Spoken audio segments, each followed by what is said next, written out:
Welcome to First Light Warrior Podcast, empowering a savage, not average mindset.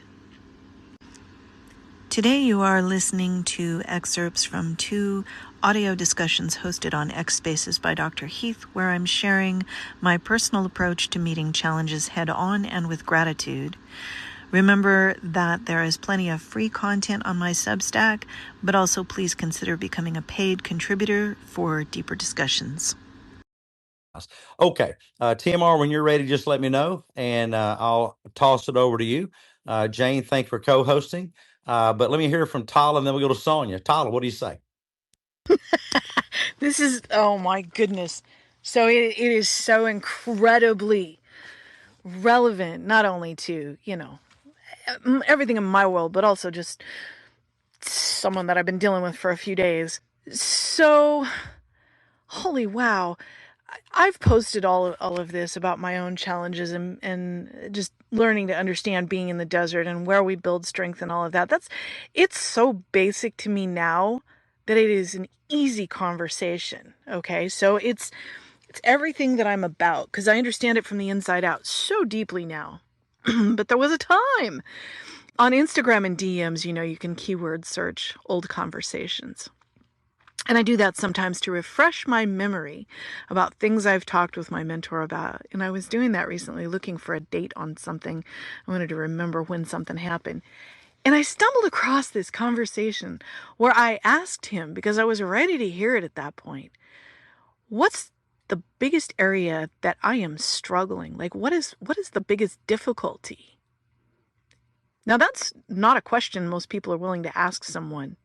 And I knew he would be accurate. I knew he would be honest. And he thought about it for maybe a few seconds and he said, the killer instinct. He said, when something comes at you, you don't dig in, you don't lock in and just handle it. Now, this was a long time ago. And what it did was it highlighted the shift. Because recently we had a conversation where he said, do you have any idea how much has changed just this year? The change has been, the improvement has been exponential over the last 6 months. And my mind went back to that conversation when I saw the old conversation and I went, that's what he was saying. The killer instinct is there now. He said, something happens and you go, okay, how are we handling this? How are we going to fix it? But you see, the only way that someone can do that is by taking personal accountability. And when I see people constantly saying, this person made me feel this way, that person makes me feel another way, I don't have any control over it, I can't this, I can't do that, and my life sucks, and oh my gosh, like I have the privilege only of waking up in the morning and having opportunity. That's the privilege. Everything else I've had to work for it. There's no privilege in that. The privilege is I opened my eyes. I got out of bed unassisted. There was a time when I couldn't. So it's a beautiful opportunity to start your day filling your lungs with breath and standing up unassisted if you're able. But those of us who knew Joshua Busby, look guys, he used to say, a quote that I have on a meme, if you're afraid of failure, don't get out of bed. Now, I don't know how many of us have seen it, but him getting out of bed meant a Hoyer lift, being in a sling. He was helpless, but he got out of bed. Tyler, can you now? You know probably more about this than I do, but I have had discussions. Yeah. Did have just discussions with Josh because I was going to interview him. I was setting up an interview with him, and he let me know how long it took him to get ready, even to be able to do it. And you started there. Go ahead and finish. How long did it take him to get ready to be on a space or to do something like that? So, getting out of bed, getting in that lift and everything. Of course, his wife was his caretaker. Amazing woman. Still an amazing woman. She's on my Facebook. You're talking about probably an hour. You have to be very careful when you can't feel or control parts of your body, and when you can't control most of your body, which he couldn't. He could use one hand for his mouse, you guys. And so here was his scenario. He could run a space from the laptop using his mouse and not need assistance, or he could run it from his phone and need assistance from Christina. He couldn't do the phone by himself. So when you are being lifted into your chair for the day, in fact, you have to be very careful how the person is situated in the chair so that they're not injured, because they can't control stuff and maybe can't feel things. So, I mean, I'm kind of spitballing here on it because of other knowledge, from other people and everything. You're probably talking about, getting yourself up, getting dressed, getting cleaned up, getting situated in the chair. That's probably an hour by itself. Yeah, I think he said something about a couple of hours. Yep. To get ready for being online. Yep. Yeah, Yeah. it was really a Herculean thing for him that most of us have And no we frame didn't of know. reference for. You know what? Like I only knew because I talked with him privately so much, and we had the in-depth conversations. Like, we both knew. Like he knew more certainly. I'm winding down. But we had that conversation about, like knowing when and what is it like to know that you probably won't outlive friends, family, things like that. We used to talk about those things kind of in a roundabout way. And so a lot of people were more taken off guard by his death than I was, because he had already clued me in that he was declining. And there were people who didn't know. You guys heard him sound exactly the same because he didn't come in here, woe is me, oh my God, I'm going to die. Oh my God, my life is going to shorten, I feel like it's going to be soon. He didn't do that. He showed up. And Okay. Tyler, now correct me here, because to my memory, what he did was he worked at his business. Josh started a business. Yeah, he did. Yeah. Yeah, he was working his business to the day that he died. He never quit. He never stopped. He never slowed down. He didn't sit There's the around key. whining and complaining. And what was that Yes. thing he had in his mouth? That was how you breathed, right? Yeah, he had to have that. And at night, like he would have an assisted breathing device that was more passive. But yeah, he had that device so that he could continue speaking. A lot of people wouldn't understand what they were hearing. It was him closing his mouth around that so that the air would force into his lungs so that he could speak. He was And literally he was breathing through a straw. yeah. And he even with that breathing assistance, I even heard him sing. You guys, he used to sing. So, he fought for every scrap right to the very end until his body just shut off. So when people come to me and I see them with a functional body, better function than I have, and they're crying about every little thing that goes wrong, you know what it does? It makes me mad. Because I'm fighting for every scrap, but I knew someone who was fighting harder than me. So, for the love of God, you got one shot. One shot at this. So, what do you have to lose?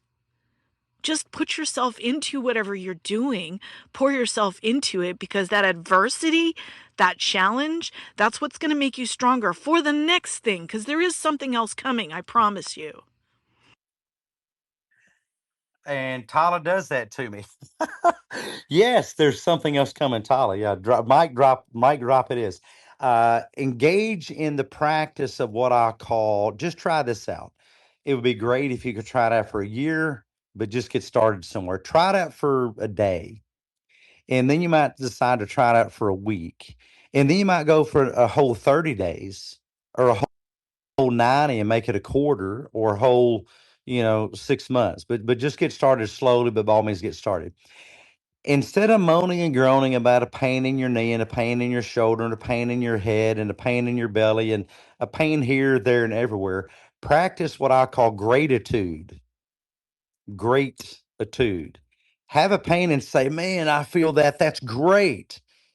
Because, like Tyler said, at least you had the ability to still have that physical experience. Put your war Uh, face on. That's right. Yeah, put your war paint on. Put your war paint on. I was doing my 2 miles yesterday, and I got a Charlie horse, as we call them, in my left calf, and I thought, what the crap is that? Now I could care less, except for I don't want to tear something, of course. Uh, but I kept on going, got my 2 miles in. It was more difficult than usual, but my brain noticed me keeping my commitment. When you practice gratitude, instead of responding with whining and moaning and groaning and complaining and igniting, what I refer to, you guys know, as your BGC, brain cell specialized type of neuron. BGC stands for bitch, gripe, complain.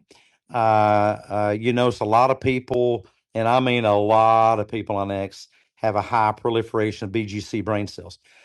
Say that's great. It lets me know I'm living. It lets me know I'm doing something. Oh, there's that old familiar friend of, discomfort in my shoulder or whatever. Now, don't do stuff stupidly and get yourself hurt. If you're lifting weights, do it in good form in a controlled manner. Bicycling, yeah, don't weave in out of traffic unless you're one of those delivery guys in New York City and you got no choice. Be smart, be wise, be situationally aware, but practice gratitude. You'll find that the gateway mechanism of pain will work in your favor. Instead of it, when whining and moaning and complaining opens that gateway of pain wide open, you're just going to hurt more. You're going to have more discomfort instead of saying, there we go. See, that's what I'm looking for. That old familiar discomfort at really pushing myself to the limit. I have had one of the busiest days in recent history, and I just kept on telling myself, man, this is great. I can do it. And whatever you think of this guy, just using it as an example. This morning, my whole morning, who was I? Man, I was the CEO of SpaceX because that's how I looked at my morning. I'm not slowing, I'm not stopping, I'm not giving in, I'm not giving out, I'm not giving up. I'm going to keep on going. And I may not get every freaking thing done, but I'm going to be the most productive I've been. And I don't remember when. And you know what? I really was. And you can be too. Stop letting difficulty get in the way. Difficulty doesn't have to be an obstacle. Stop letting discomfort get in the way. Discomfort doesn't have to be an obstacle. Getting comfortable being uncomfortable is one of the best things you can do in your whole life. Getting comfortable with being uncomfortable. And most people don't do that. They just organize their life around comfort. And I'll have a few more things to say about that here in a moment. But Tim R, and then we'll go to El Jefe and Sonia. Tim R, what do you say? Yeah, last things first. I completely agree. We've called it this in this space before. I practice what's called body hardening, but it pretty much has nothing to do with the body. It's completely between the ears. But the purpose isn't to suffer. The purpose isn't to make things that should be easy harder. The purpose is to expose myself to things, understand that I actually can endure and overcome them without it inhibiting what actually needs to be done. So the simplest example is when I walk out of the gym and it's, 20 degrees Fahrenheit, maybe even lower, I'm in shorts and a t-shirt walking to my car. Why? Because I know my car is not 45 miles away, and I know that exposure to these temperatures with my body doesn't mean anything. And what happens is, for pretty much the entire walk, I don't perceive pretty much anything cold, in part because I got out of the sauna, but I know that that isn't the only thing at play because I walk with other people at different times and they're thinking about how cold it is and they're shivering and doing the whole dance. But for me, that's just a hey, look at that. Look what I can do. That's cool. That's great. And it raises my bar for what I can endure, and it directly correlates to basically everything else that I try to be a high achiever at. So I think that's extremely important, but I think we need to do it functionally. And I've talked this with other people. Don't just smash your fingers because you're like, well, I guess it would be harder to play catch if I smashed my fingers. That doesn't make any sense. You need to do it where it's congruent with the actual outcome that you're looking for, which is maybe being more resilient at failure, getting back up, or being able to tackle things that get more difficult. The other thing that you talked about at the beginning of the space, and then I'll end it here, is sunk cost fallacy.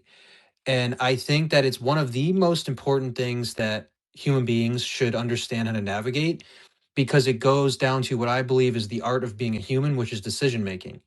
And there are things in which we decide we need to pivot. And I think that deciding to go all in on something and never ever change your perspective or the way you do something is one of the most dangerous things, because if that was true, well, A, we'd all still pretty much have stopped at 1 + 1 and would have no idea to do anything else more complex in math. And two, if we also did that, then we would never be able to safely drive a car, because we would basically just push the gas pedal too hard, and that would be our only, education on driving a car, and we'd all be dead, or we just wouldn't hop in the car. So we do it already, but we convince ourselves, oh, I'm not a quitter, or I'm not a whatever. You're not quitting. If you look at it correctly, you're pivoting and you're changing your ways of operating. You're maybe pulling your foot off the gas on certain ways of doing things or different behaviors, shifting your career, but you're not quitting. You're only quitting if you decide to fully stop, which we've talked about is death. So if we can get away from, I got to keep doing this thing.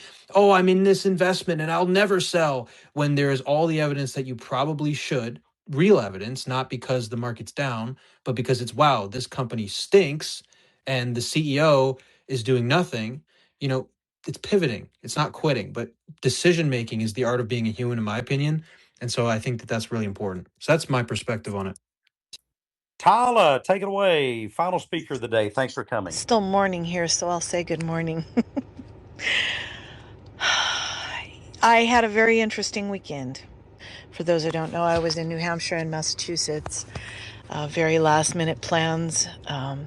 Last year I missed an annual gathering that I would normally go to, and the opportunity came up this time and it fell all into place. So a lot of last minute reservations, but my mentor was there, and it's been 2 years since I've been face to face with him. So I ran.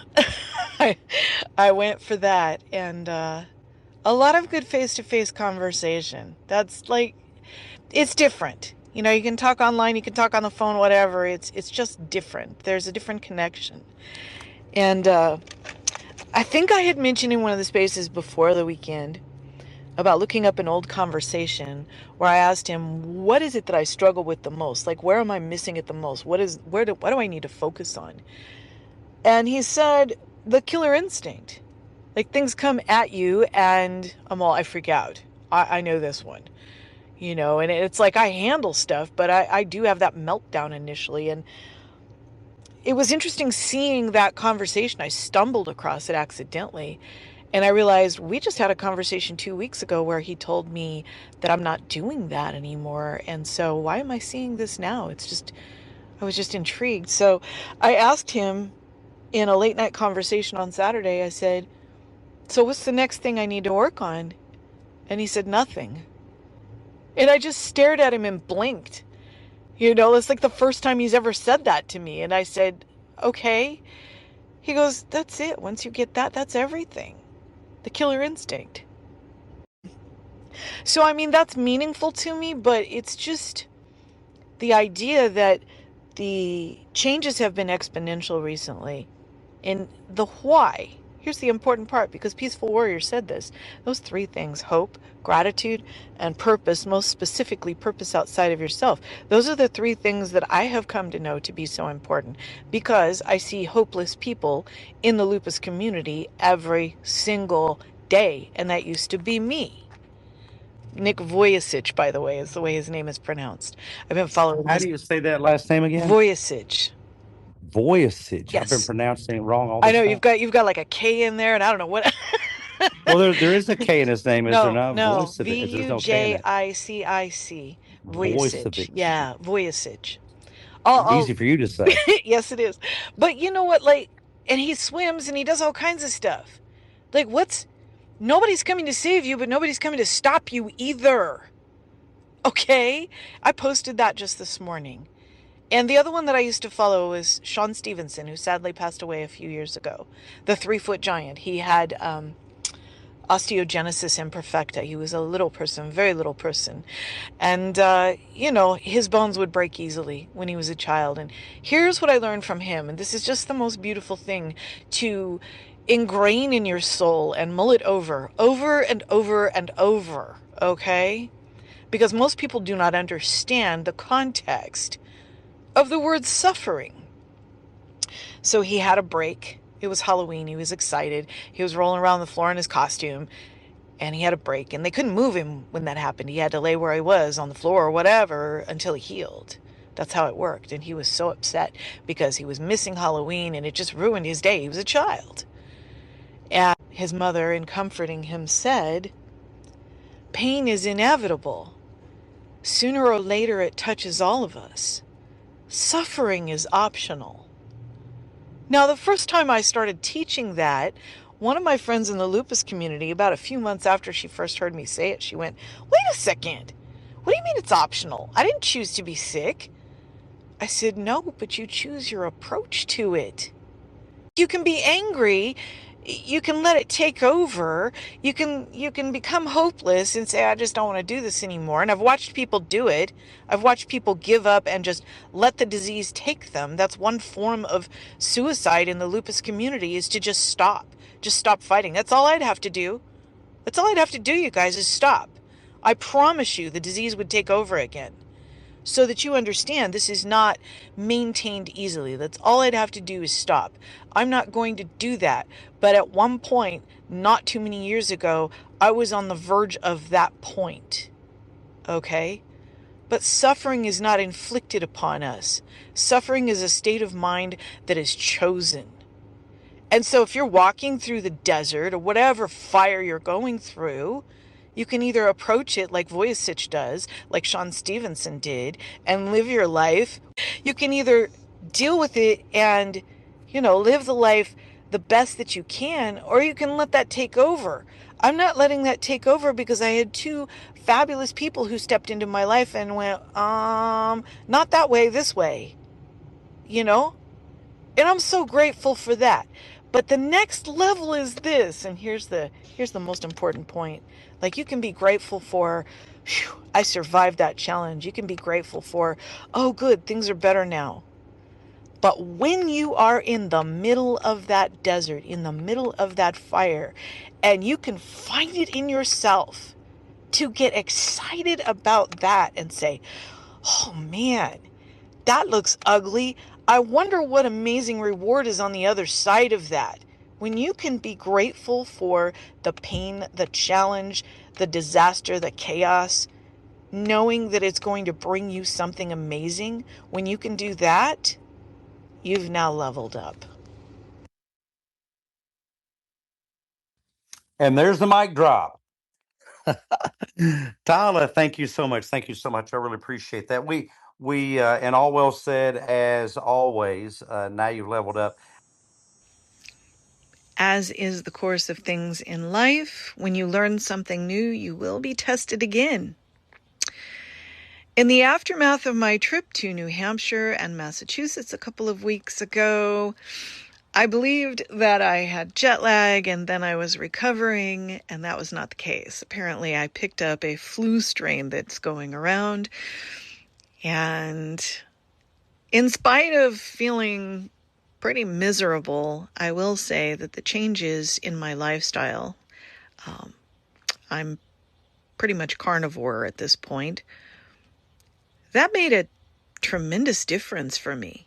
A lot of my friends expressed pretty severe symptoms, and I think I recovered quicker. But in the midst of that, along with the very hot weather in San Bernardino where I live, I was off my feet quite a bit and triggered, for the first time in 3 to 4 years, piriformis syndrome. If you're not familiar, look that up. It's an extremely painful condition. It involves the sciatic nerve. And I had the grand opportunity to answer a question that I could never answer unless I experienced that level of pain again. I've been off the opioids, off aspirin, off acetaminophen, all of it, for 4 years as of July, this month. And so in the course of looking for my muscle relaxer, there was the bottle of hydrocodone. It's not a problem if it's needed. But for me, I had made the decision I'm not using it unless there is a serious injury or a surgery. First time I looked at it, no way. Didn't even enter my mind that I should take that. By the second time I needed to go into that bag where I keep the meds, heavy. I could feel the thought process creeping in because I was in a tremendous amount of pain and not getting relief. The last time, the third time, I was considering it. But I stopped myself because the decision has been made. If it is not harm, if it is not damage, if it is not an injury, if I have not been cut open for surgery, it is not necessary. Because that discomfort, as extreme as it is, it's not harming me. And I asked myself, who am I if I don't stand on my convictions in this? See, I have committed to being savage in my approach to any challenge that I meet and being grateful for the opportunity walking through that fire, being in the desert. And here was the moment to be grateful for the pain, the difficulty, the challenge, and find my way through it. And I did. I said no. I'm not shaming anyone who uses pain medication. This was a personal decision for specific reasons. But I'm very proud of myself for being able to answer that question now. If the pain came back to that degree, would I stand on my principles? I did. And I will continue to do that. There's no way to predict whether this could happen again in the future. I'm going to do all the physical therapy to prevent it that I can. But I now know myself better. That's the goal. Knowing who you are in the midst of that and being able to say thank you for this opportunity to prove to myself who I am now. Stay savage.